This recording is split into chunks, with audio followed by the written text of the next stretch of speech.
అందరికీ నమస్కారం. నా పేరు అర్చన. ఈరోజు కథ నా గుండె చప్పుడు నువ్వే పార్ట్ 62.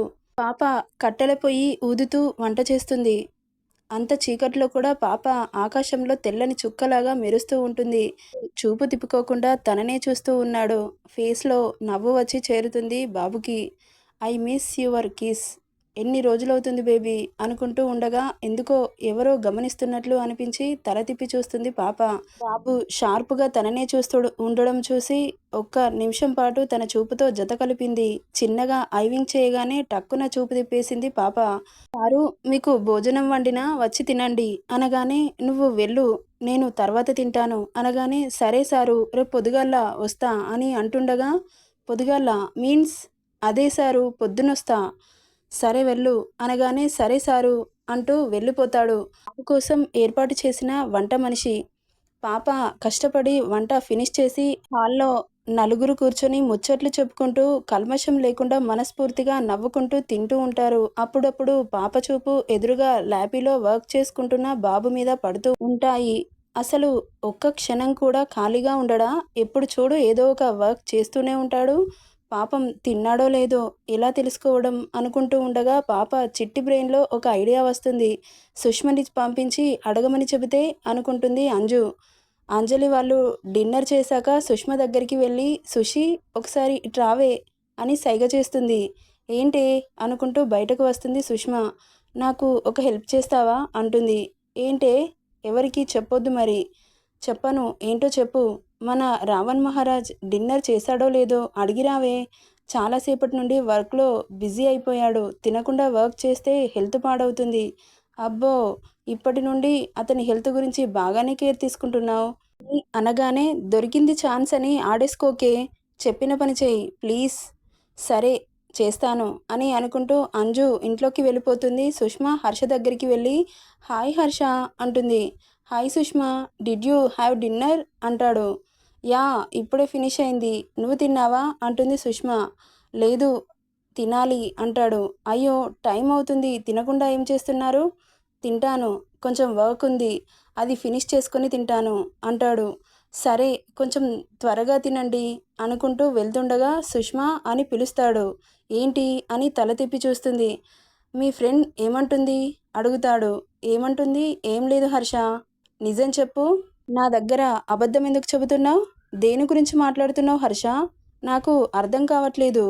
నిన్ను పంపించింది అంజలినే కదా" అంటాడు. "కాదు కాదు, నేనే వచ్చాను" అంటుంది. "మీరిద్దరూ ఇప్పటి వరకు ఇంటి ముందు మాట్లాడుకోవడం నేను చూశాను. ఎందుకు అబద్ధం చెబుతావు? నాకు అబద్ధాలు అంటే నచ్చవు. ఇంకోసారి అబద్ధం చెప్పడానికి ట్రై చేయకు" అనగానే ఏం మాట్లాడాలో అర్థం కాక "సారీ హర్ష" అంటుంది. "నేను తింటే ఏంటి, తినకుంటే ఏంటంట? తను మాత్రం ఫుల్‌గా తినింది కదా, నా గురించి ఎందుకు ఆలోచిస్తుంది? వెళ్ళి మూసుకొని పడుకోమని చెప్పు.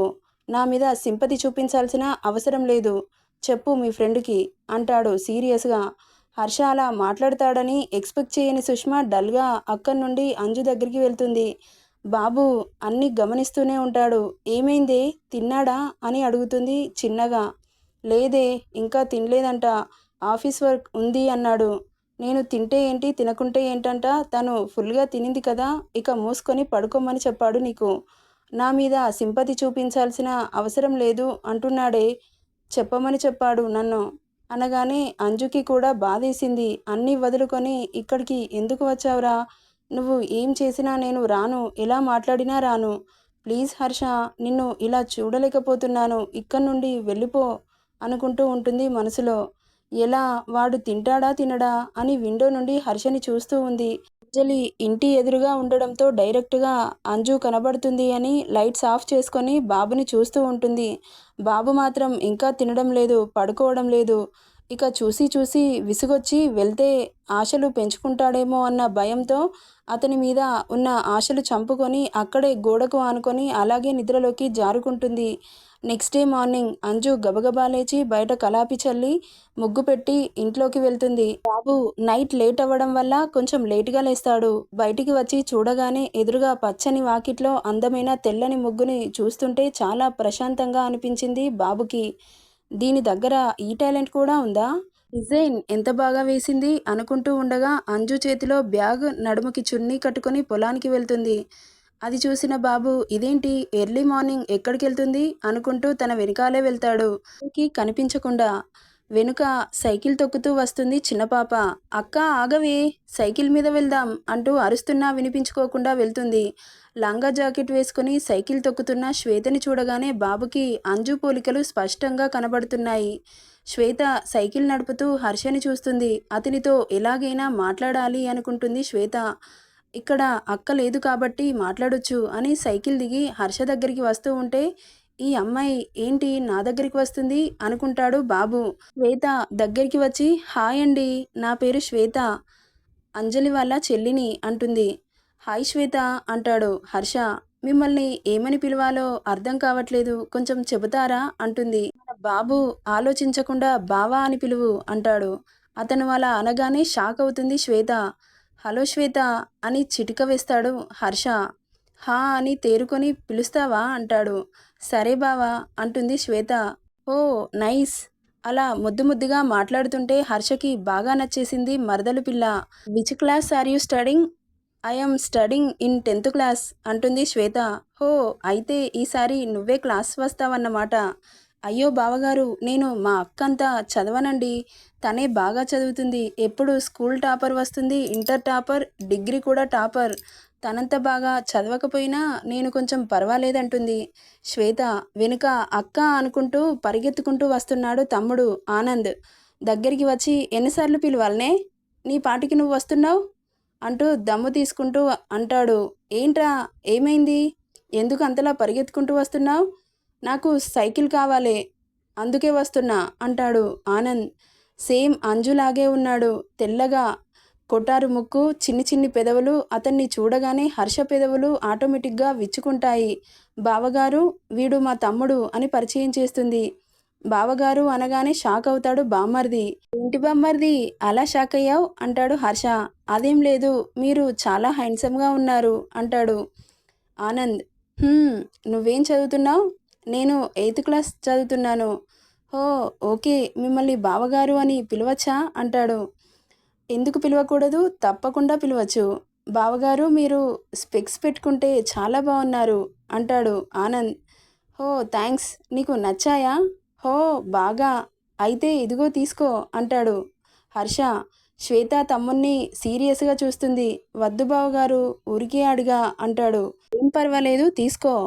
వద్దు, మా అక్క తీసుకుంటే చంపేస్తుంది, మీ అక్క ఏమనకుండా నేను చూసుకుంటా, తీసుకో అంటూ వాడి కళ్ళకు పెట్టేస్తాడు. అంటూ ముందుకు వెళ్తారు ముగ్గురు. మీ అక్కేంటి ఒక్కతే చేతిలో బ్యాగ్ తీసుకొని ఎక్కడికి వెళ్తుంది? బాయి దగ్గరికి అంటుంది చిన్నపాప. బాయి అంటే పొలమా? ఓకే ఓకే, ఏం చేస్తారు అక్కడ అని అడగగానే అక్క తమ్ముడు ఇద్దరు ఒకరి మొహాలు ఒకరు చూసుకుంటూ ఉంటారు. ఏంటి, ఏం మాట్లాడట్లేదు అంటాడు. మీకు రైస్ ఎక్కడి నుండి వస్తుంది అంటుంది శ్వేత. సూపర్ మార్కెట్లో నుండి వస్తాయి అంటాడు హర్ష. అలా అనగానే ఇద్దరు ఒక్కసారిగా నవ్వేస్తారు. అదేంటి అలా నవ్వుతున్నారు? ఏంటి బావగారు, సూపర్ మార్కెట్లోకి ఎలా వస్తాయి? ఏమో నాకు తెలీదు, నేను అదంతా ఎప్పుడు ఆలోచించలేదు. ఎలా వస్తాయో మీకు చూపిస్తాను పదండి అంటూ పొలం దగ్గరికి తీసుకెళ్తుంది చిన్నపాప. వెళ్ళేసరికి అంజు తలకి టవల్ చుట్టుకొని నడుముకి చున్నీ కట్టుకొని పొలంలో నాటేస్తుంది పాప. మీ అక్కేంటి గడ్డి పీకుతుంది అంటాడు హర్ష. గడ్డి పీకడం కాదు బావగారు, నాటేయడం అంటారు. అంటే అంటాడు మన ఇన్నోసెంట్ బాబు. అసలు బియ్యం ఎలా తయారవుతాయో తెలుసా బావగారు అంటుంది శ్వేత. ఐ డోంట్ నో అంటాడు. ఒక్క నిమిషం అని వడ్లు తీసుకొని వచ్చి, ఇదిగో బావగారు వడ్లు అని చూపిస్తుంది. ఇవి విత్తనాలు, వీటిని ఒక బ్యాగులో పోసి 24 అవర్స్ వాటిని నానబెట్టాలి. అవి బాగా నానిన తర్వాత వాటర్ నుండి తీసి ఆ బ్యాగును కింద పైన వరిగడ్డితో కప్పాలి. 3 or 4 డేస్కి మొలకలు వస్తాయి. వాటిని తీసుకెళ్ళి చిన్నగా మడి కట్టి, మడి అంటే ఇదిగోండి ఇలా ఉంటుంది, అందులో వేయాలి. 15 డేస్కి నారు తయారవుతుంది. ఇదిగో ఇంత పెద్దగా, అక్క వేస్తుంది కదా అలా వస్తుంది. నారుని పీకి నాటేయాలి. అక్క వేస్తుంది చూడండి అలా నాటేయడం అంటే. నాటడం కూడా మార్నింగ్ నుండి ఈవినింగ్ వరకు వంగిన నడం ఎత్తకుండా నాటేయాలి. ఆఫ్టర్నూన్ లంచ్ టైంలో తప్ప. అలా ఎక్కువ మంది ఉంటే టూ డేస్లో అయిపోతుంది. ఆర్ 1 డే, లేకపోతే అక్క ఒకతే వేసింది కాబట్టి 4-5 డేస్ పడుతుంది. నాటు వేయడం అయిపోయిన తర్వాత 1 మంత్కి కలుపు తీయాలి. కలుపు తీయడం అంటే మధ్యలో పిచ్చి గడ్డి మొలుస్తుంది, దాన్ని తొలగించాలి అన్నమాట. అలా ఒక 2 టైమ్స్ పంట చేతికి వచ్చే వరకు చేయాలి. కొన్ని పంటలు 6 మంత్స్కి చేతికి వస్తాయి, ఇంకా కొన్ని 4 మంత్స్కి వస్తాయి. అలా 6 మంత్స్ అయిన తర్వాత వరిని కోయాలి. ఇప్పుడు వరి కోత మిషన్స్ వచ్చాయి, కానీ అప్పుడు మాత్రం చేతితో కోసేవారు. అక్క మిషన్ లేకుండా చేతితోనే కోస్తుంది. వరిని కోసి పడుగు వేయాలి. పడుగు అంటే కోసిన వరిని ఒకే దగ్గర వేయడం. అప్పట్లో ఎద్దులతో తొక్కించేవారు, కొన్ని రోజులకి ట్రాక్టర్స్తో తొక్కిస్తుండేవారు. ఇప్పుడు మిల్లుకు వేయిస్తున్నారు అని ఒక్కోటి చెబుతూ ఉంటే మనం తినే అన్నం ఇంత కష్టపడితే వస్తుందా అని షాక్ అవుతాడు బాబు. అంజలి అలా కష్టపడుతూ ఉంటే చూడలేకపోతున్నాడు. అక్కడ చూసిన అంజలికి ఇక్కడ చూసే అంజలికి చాలా తేడా ఉంది అనుకుంటాడు.